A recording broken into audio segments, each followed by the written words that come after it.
Welcome back to Illinois in Focus Daily here with the Center Square. I'm Greg Bishop, editor of Illinois at thecentersquare.com, where we wake you up each and every weekday morning, giving you an idea of what's going on in the land of Lincoln, so you as the taxpayer can get on with your day.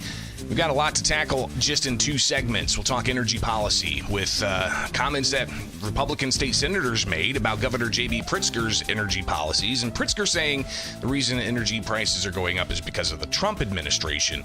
So we'll hear that back and forth coming up. Also, we'll just delve a bit more into the state budget, especially as legislators coming back into the fray slowly. Senate really didn't do much today. They actually canceled yesterday's session.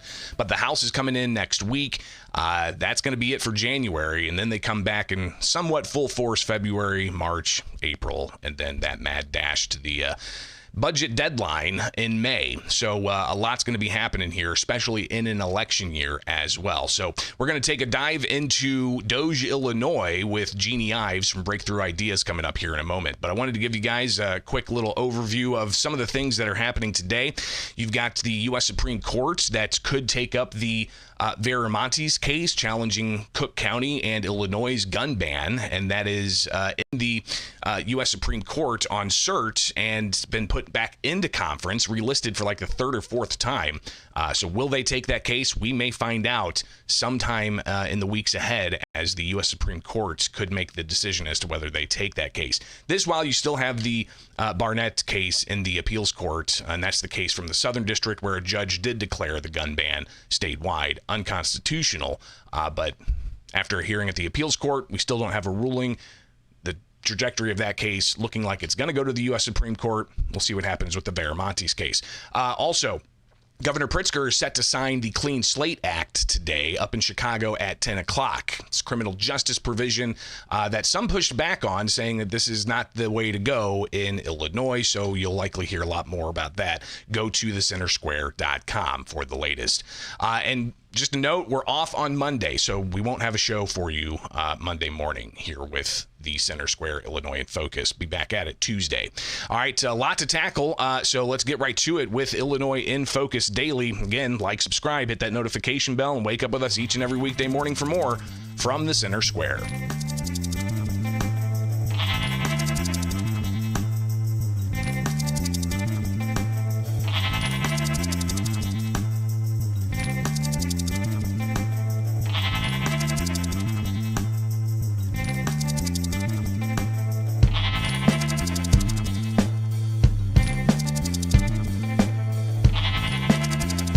Are non-government organizations with a extremist political philosophy getting your tax dollars in the state of Illinois? An indication seems to point that way, with legislators and other groups taking a look at Illinois tax dollars and where those are going. And joining us now to talk more about that is Jeannie Ives from Breakthrough Ideas, former state legislator, also a former Republican gubernatorial candidate in a primary. Representative, you guys have tackled a lot with Doge, Illinois. Tell us, this week, Representative Adam Niemerg re-elevated the issue of a group getting state tax dollars, and he says that they're working to actively impede ICE. Is this group, Workers United Center, are they the only group that's getting this level of money from state taxpayers? Oh, no, not at all. There's a number of politically activist groups that are considered nonprofits, and they say that they provide particular services to their community, but actually they really are, they're the instigators for all of your No Kings marches, your take down Tesla, your hands off Chicago. All those marches come from these activist groups. They generate the people to show up, and they're getting paid lots of money from the taxpayers of Illinois to do so. So what should legislators do here, right? I mean, because we're in the beginning of the budget process. Should they be combing through the budget more to make sure that these non-government organizations are actually doing work to help those who fall through the cracks versus going out and conducting politics? Well, it's interesting because right now they're already talking about there being possibly a $2.2 billion deficit in the upcoming budget. And of course, they are immediately saying we need a millionaire's tax. No, actually, we just need to cut spending. And the best way that they can cut spending with actually not harming any of the core programs that citizens require or actually rely on, like infrastructure, education, all that, is they can look at the nonprofits that they are funding. And last year, our group put out all those nonprofits at our dogeil.com website. And we put all the grants in there from FY 2025. And now we have the grants in there from FY 2026. So people can peruse this entire list of nonprofits. I mean, there's thousands of nonprofits receiving literally over billions of dollars to do particular services, but actually they are politically active groups instead. I'd like to highlight another one, which I have always had a problem with, and that's the Illinois Coalition for Immigrant and Refugee Rights. Now, this organization gets over $42 million from state taxpayers, but literally you will see ICIRR on all the protest signs at all the protests that you see in Chicagoland. So instead of actually doing what they're supposed to be doing, which is quote unquote welcoming centers, immigrant support, which I disagree with, we should be funding also. They are actually just doing political activity to thwart ICE activity in the state of Illinois. This organization's particularly should be investigated for what they are spending the money on. Again, one of the other problems with these nonprofits is that you can't FOIA them. There's no Open Meetings Acts, and yet the majority of their money is coming from state taxpayers with zero accountability. And so I think legislators really need to hone in on this, ask questions, and get to the bottom of where this money is going. Because ICIRR, I mean, actually last January, they were one of the groups to sue the Trump administration over raids targeting the sanctuary movement. This is what they are politically involved in. It is not actually delivering services. And, you know, if I could just say one more thing here about this, like one of the things that they are involved in is welcoming centers. Well, that is a grant line that has grown enormously under Governor Pritzker.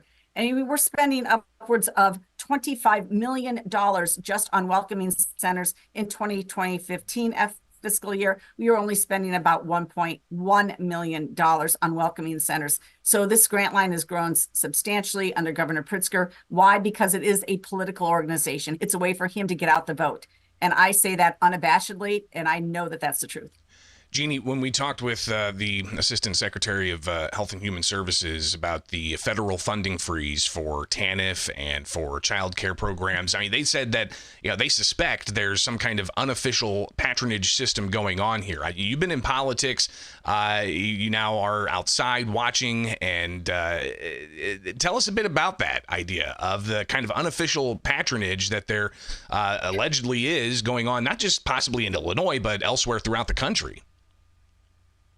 Yeah, no, I mean, I think Minneapolis opened up a can of worms, and now every single state and certainly major cities need to be investigated for where their money is going and how they're padding their political activity, working through non-government organizations.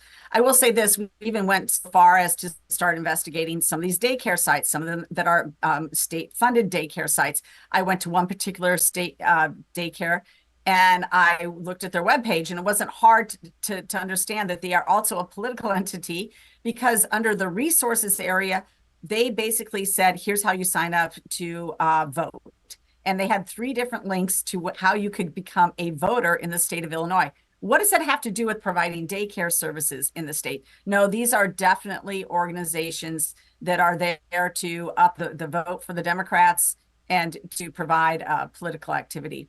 And we're for talking them with as well. Jeannie Ives with Breakthrough Ideas and host of The Real Story with Jeannie Ives about your tax dollars in this beginning of budget season for fiscal year 2027. Obviously, Jeannie, with the possibility of federal funds being frozen, it's going to put a hindrance on the budget plan for the coming fiscal year to cover major resources and major programs. And the Pritzker administration and legislators are talking about a surcharge on millionaires. They'd have to amend the Constitution for that. Is there enough money, you think, in the budget to find the savings and, as they call, efficiencies or cuts? Is there enough of what you've seen in your going line by line, looking at NGOs, looking at other programs? Is there enough there to shore up the state's spending? Absolutely. There's absolutely no reason to increase taxes in this state. There, again, if you go to our website, you just start to scroll through some of the nonprofits getting grants or the chambers of commerce getting grants, and they literally aren't doing anything. It's just going straight to their bottom line. You've got, Maddie's Mitten March, which I had highlighted before, getting a $320,000 grant for a new store. One other organization, it's called SWAP, Southwest Organizing Project. I think this is a total fraud, quite frankly. They're receiving, I think it's $40 million. They receive a lot of money for parent mentoring, another program that is now up to $20 million, where just a decade ago, we were only funding it at $1 million. You have to really, really try hard to find that there's any results for the money given. So this is all stuff that could easily be cut out of the budget without cutting core services. And that's what they need to do in this state first. Jeannie, one other thing here when it comes to following the money, right? And that's ultimately what you're trying to do here, highlighting these grants and highlighting these budget lines. We don't get actual audits where auditors are able to determine exactly where that money's going, and in some instances having adverse audit opinions or qualified audit opinions that are both negative, saying they can't really track the money. We don't know about these things for 2.5 years. They're going to be putting together the budget for the coming fiscal year, and we don't even know what we spent in 2025 fiscal year. Well, that's true. The state is always late on its audits. And even then, when you go to the Auditor General and you look at all their audit reports, nearly every single audit report from every agency shows that they are not doing their job correctly.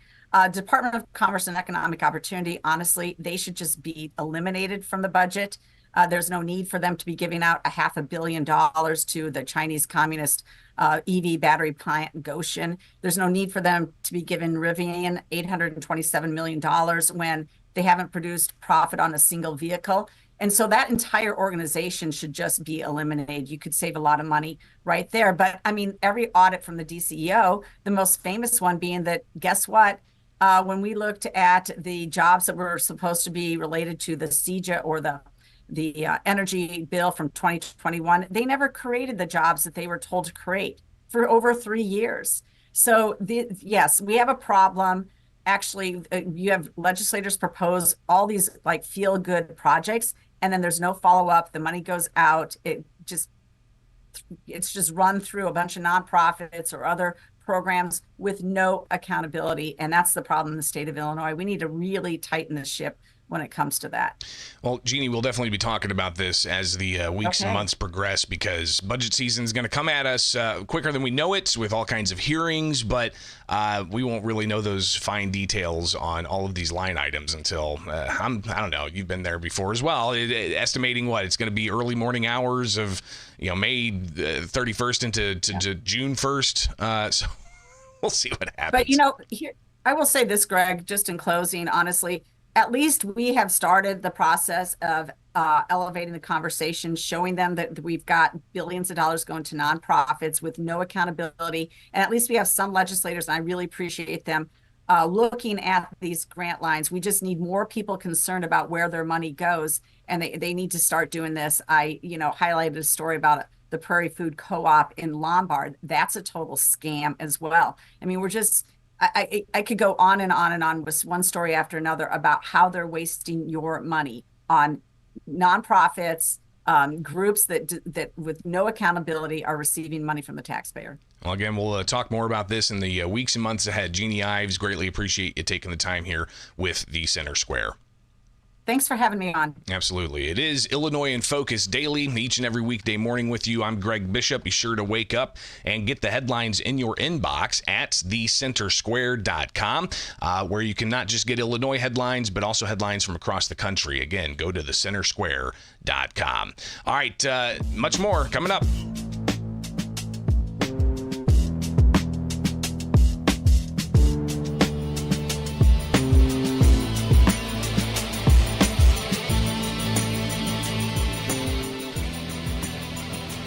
And there may be some lagging with the live program.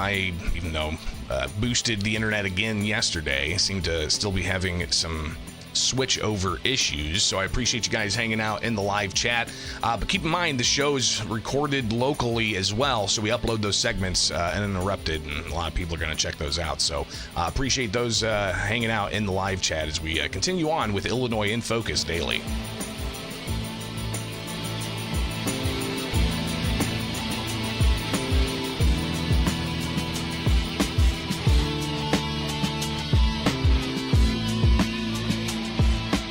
Governor Pritzker raised your power bills. He raised everybody's power bills.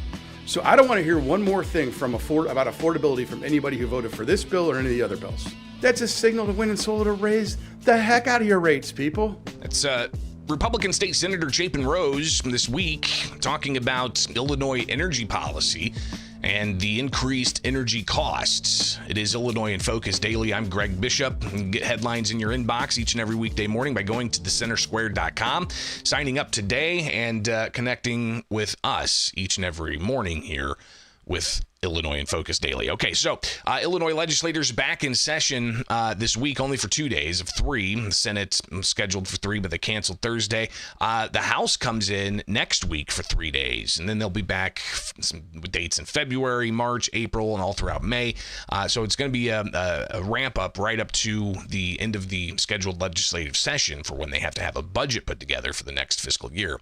But still a lot of people reeling from the legislation that was approved during October veto session. Governor J.B. Pritzker signed that lays out a new energy policy for Illinois with more focus on renewables and subsidies for battery storage, and also lifting the nuclear moratorium so that Illinois can again have people come in and invest in nuclear power generation. So you have these elements, but one thing that's still out there is previous law that says coal and gas fired power plants, they have to close by 2035, 2040, depends on the classification. So when you have that hard date to say, no, we're going to close base load generation and only focus on the so-called renewables, while you've got EV increasing, electric vehicles, you've got data centers that are starting to look at sites to set up. That's a lot of power draw. You've got AI computing. That's a high power draw. When this is going to continue to be the economy moving forward, all of that energy, where's it going to come from? Batteries? Is it going to come from wind and solar? Or do we need the base load of more localized clean coal and natural gas, as advocates for that energy source would say? So here we are. We've got energy policy in Illinois, and Republicans, again, taking to a news conference on Wednesday and saying energy policy in Illinois is why your energy prices are going up 30%, 45%, 50%. Governor Pritzker raised your power bills. He raised everybody's power bills. So I don't want to hear one more thing about affordability from anybody who voted for this bill or any of the other bills. That's a signal to wind and solar to raise the heck out of your rates, people. That's what's going to happen. So, quite frankly, if Governor Pritzker really wants to save people money, let's start by reimposing the rate caps that he just got rid of last week. So the governor this week also talked about energy, but he says that energy policy from the Trump administration taking away tax subsidies for renewable energy, that's why energy prices are going up. They've taken away all the incentives, honestly, from, particularly from solar and wind, from renewables, and said that now we're going to advantage fossil fuels, which I know we all know we're going to have fossil fuels around for some time, but the whole idea here is more on the grid, not less. And so taking that away, I think, is hurting people across the country. And the president has said, no, wind and solar doesn't work. Why throw money away at it? He says that we need, I think a quote is beautiful, clean coal. So the president obviously has his agenda. He was elected on this. He was pretty open about his promises for getting elected, and energy, and that was one of them. And the White House also yesterday touting the decrease in cost for gasoline. So you have states across the country that are under $3 a gallon, states that are under $2.75, states that are under $2.50 a gallon. That's a far cry from the $3.50 or so that people are paying in some places. So you've got energy very much central to policy. And again, Pritzker saying that Illinois needs to focus on adding more energy to the grid, but he doesn't talk about adding more coal-fired power plants or natural gas-fired power plants. What they're doing, what he's doing, is harming our ability to meet the needs. And I got to hope that the Congress in 2027 or the new president in 2029 are going to come back to their senses and address the need for more capacity on the grid. So what that capacity is going to look like, we'll see what the Trump administration continues to do with energy policy. But back in Illinois, Republicans decrying that bill that passed in October veto session, saying that it gives way too much power to unelected bureaucrats, and also is essentially creating a pass-through for ratepayers to pay for planned battery storage facilities. Other states are paying for these projects with low-interest loans, not on the backs of another line item on your rate bill where there's no caps, and all cost overruns, which is the risk in the project, are just simply being passed through to your ratepayers. So State Senator Sue Rezin of Morris helped try to get the nuclear moratorium lifted, and that is in this bill. But when you look at the other issues in the bill, from removing legislators from the process and having the decision to whether or not pull the kill switch on coal and natural gas to unelected bureaucrats, then you also have the issue of the subsidization of battery storage, and that being another line item on people's energy bills in the future. A lot's going to be happening here when it comes to energy policy in the land of Lincoln.